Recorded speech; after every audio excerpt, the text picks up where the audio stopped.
Assalamualaikum warahmatullahi wabarakatuh. Bismillahirrahmanirrahim. Alhamdulillahirabbil alamin. Allahumma sholli ala sayyidina Muhammad wa ala ali sayyidina Muhammad. Kama barokta ala sayyidina Ibrahim wa ala ali sayyidina Ibrahim fil alamina innaka hamidum majid. Saudara-saudara para pemirsa Greweng Aji Channel yang berbahagia serta kaum mukminin wal mukminat yang dirahmati Allah, kita lanjutkan lagi kajian kita yang pada kesempatan ini memasuki surat 96, surat Al-Alaq, artinya segumpal darah. Ayatnya ayat 1 sampai dengan ayat 10. Baiklah, kita mulai kajian kita.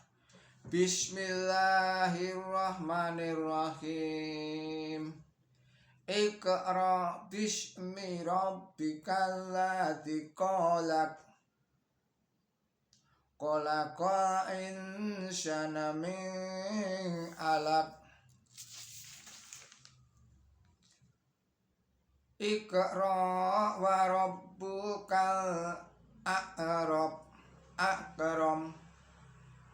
Alladzi 'allama bil qalam. Alamal insana ma lam ya'lam. Kalla innal insana la yadqa.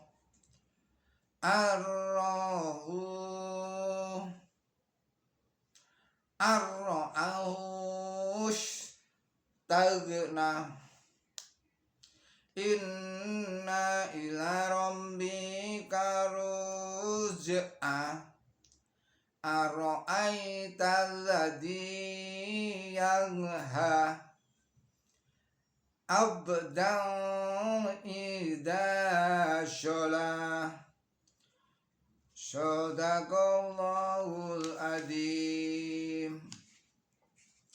Artinya, atas nama Allah yang Maha Pemurah, yang Maha Pengasih,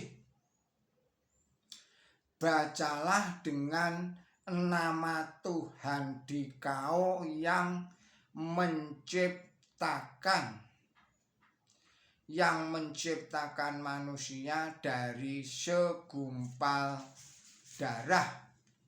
Bacalah, dan Tuhan dikau adalah yang paling murah hati, yang mengajarkan menulis kepada manusia dengan pena, yang mengajarkan kepada manusia apa yang ia tidak tahu.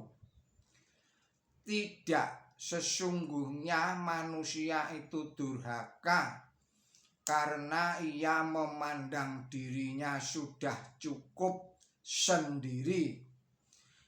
Sesungguhnya kepada Tuhan dikaulah kembalimu. Apakah engkau melihat orang yang melarang seorang hamba jika ia bersolat? Penjelasannya adalah sebagai berikut.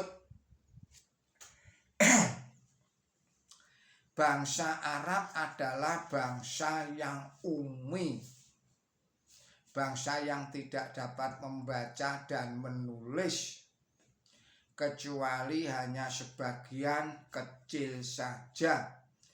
Dan Nabi suci Muhammad SAW sendiri tidak dapat membaca dan menulis. Namun demikian, wahyu pertama yang beliau terima dari atas adalah suatu perintah supaya membaca. Arti perintah ini dijelaskan di dalam ayat 3. Adapun ayat 2 adalah sisipan atau parentetikal yang menerangkan asal mula manusia. Perintah supaya membaca itu diulang di dalam ayat 3 dengan tambahan kalimat bahwa Allah itu yang paling murah hati, sekedar untuk menunjukkan bahwa hanya dengan jalan membaca dan menulis manusia dapat mencapai derajat yang mulia. Sedangkan ayat 4 menerangkan bahwa beliau itu, bahwa ilmu itu, saya ulangi lagi, sedangkan ayat 4 menerangkan bahwa ilmu itu diperoleh dengan jalan menggunakan pena. Dengan nama Tuhan dikau artinya dengan pertolongan Tuhan dikau. Digunakannya kata Rob yang memelihara menuju kesempurnaan adalah untuk menunjukkan bahwa wahyu yang dianugerahkan kepada Nabi suci Muhammad Shallallahu Alaihi Wasallam adalah untuk membuat beliau dan membuat seluruh umat manusia dengan perantaraan beliau menjadi sempurna akhlaknya. Peristiwa yang menyangkut turunnya wahyu yang pertama ini diuraikan di dalam beberapa riwayat hadis yang sahih, dan dari hadis-hadis ini terang sekali bahwa jawaban Nabi yang pertama kali kepada malaikat yang mengemban wahyu ini ialah bahwa beliau tidak dapat membaca. Hadis riwayat Bukhari pasal 1 ayat nomor 1. Berikutnya penjelasan pada ayat 2. Kata alaq artinya segumpal darah dan berarti pula kelekatan dan kecintaan. Adapun arti yang biasa diambil ialah arti yang pertama, karena di tempat lain di dalam Quran suci disebutkan pula proses terjadinya manusia yang disebut alaqah, dan ini menunjukkan betapa tidak berartinya asal mula manusia itu. Dari kecintaan, saya ulangi lagi, dengan memperhatikan arti yang lain di dalam kata alaq. Ayat ini dapat pula diterjemahkan di dalam arti menciptakan manusia dari kecintaan. Diriwayatkan di dalam sebuah hadis bahwa Allah Subhanahu wa ta'ala berfirman, "Aku suka agar aku dikenal, maka dari itu aku menciptakan manusia." Selanjutnya penjelasan pada ayat 3. Kata akrom Dan karim berasal dari kata karuma, maknanya amat dihormati atau mulia sekali atau berharga sekali, artinya yang murah hati atau yang maha mulia. Kata akrom digunakan di sini sehubungan dengan tujuan besar yang pasti akan dicapai oleh Nabi suci Muhammad Shallallahu Alaihi Wasallam berupa kejayaan dan kemuliaan. Selanjutnya penjelasan pada ayat 4, disebutkannya pena dalam wahyu yang diturunkan pertama kali kepada Nabi suci Muhammad Shallallahu Alaihi Wasallam adalah penting sekali, dan ini tidak saja berarti bantuan yang ampuh untuk mempropagandakan ilmu tentang keesaan ilahi seperti yang dikatakan oleh Tuan Rothwell yang harus dikemukakan oleh Nabi suci Muhammad Shallallahu Alaihi Wasallam dalam pena.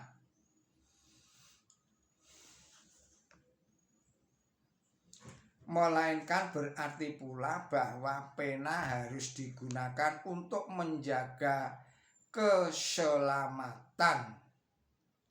Wahyu yang dianugerahkan kepada beliau adalah suatu kenyataan bahwa pena mempunyai peranan yang penting baik dalam hal mempropagandakan Islam maupun dalam melindungi Quran suci terhadap segala macam kerusakan. Tulisan dan pena disebutkan berulang-ulang di dalam Quran suci, terutama sekali sehubungan dengan wahyu yang diberikan kepada Nabi suci Muhammad Shallallahu Alaihi Wasallam. Ini menarik perhatian sekali, mengingat bahwa digunakannya tulisan bukan saja merupakan sesuatu yang baru di Jazirah Arab, melainkan pula bahwa Nabi suci Muhammad Shallallahu Alaihi Wasallam sendiri tidak kenal membaca dan menulis. Selanjutnya penjelasan pada ayat 4. Mulai ayat ini sampai ayat terakhir ini menurut beberapa riwayat hadis diterapkan terhadap Abu Jahal. Tetapi kata-kata ayat ini bersifat umum. Sebenarnya di sini kita diberitahu bahwa manusia menjadi durhaka karena mengira bahwa ia sudah cukup sendiri dan tidak memerlukan apa-apa dari Allah Subhanahu wa ta'ala. Na'udzubillah min dzalik. Yang meniupkan ruhnya ke dalam manusia itu. Sebenarnya roh manusia mempunyai hubungan gaib dengan roh Allah yang gaib. Yang ini tidak disadari oleh kaum materialis. Kata abd atau hamba yang tidak ditentukan siapa orangnya ini khusus ditujukan kepada Nabi suci Muhammad Shallallahu Alaihi Wasallam. Begitu besar perlawanan mereka sehingga Nabi suci Muhammad Shallallahu Alaihi Wasallam dan para sahabatnya tidak dapat menjalankan sholat di tempat umum. Maha benar Allah beserta firman-firmannya. Saudara-saudara para pemirsa Kreweng Aji Channel yang berbahagia serta kaum mukminin wal mukminat yang dirahmati Allah, demikianlah kajian kita pada kesempatan ini. Semoga ini semua bisa menambah dan bisa meningkatkan kualitas iman dan takwa kita kepada Allah Subhanahu wa Ta'ala, dan juga semoga ini semua bisa meningkatkan kualitas ilmu dan amal kebaikan kita semua. Mohon maaf atas segala kesalahan dan kekilapan saya. Billahi taufik wal hidayah. Ihdinas siratal mustaqim. Wassalamualaikum warahmatullahi wabarakatuh.